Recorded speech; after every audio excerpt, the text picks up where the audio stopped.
Kikay, so gali ang video nga gapanaog kami sa Mandayaw Falls. So wait lang wala kay mauna ta sa ila kay para ka take the videos while go walking down ta going to Mandayaw Falls. So ang Mandayaw Falls lapit lang gid ni siya sa amon nga ginstayan sa may Domino. Just like a few steps, mga siguro mga 50 to 100 steps siguro. Nalipat na ko, 'di ba? Few steps yarn, 'di ba? Happy pa nang isa dao. So pero ginahangal na siya sang panaog dira going to Mandayaw Falls. Syempre, ari naman lang gid ta di sa La Castellana, i-take ta ng opportunity nga i-visit ang isa sa mga nami nga place diri sa La Castellana, which is the Mandayaw Falls.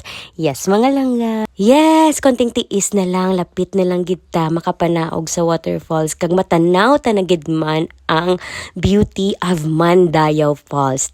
Gusto mo na? Gusto ko na.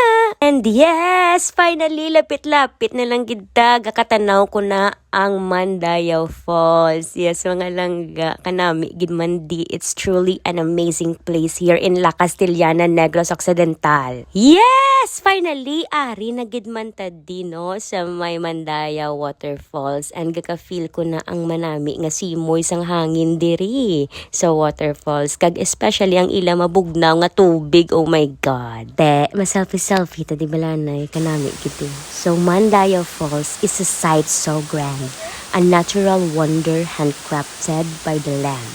The water cascades a never-ending flow as if it's trying to reach the earth below. The sound it makes a soothing lullaby, a reminder of the earth's constant high. The mist it creates a cool embrace, a sanctuary for the weary, a peaceful place. The rocks it surrounds a fortress of strength, a testament to the earth's enduring length. The greenery it nurtures a vibrant display, a reminder of the earth's endless terrain.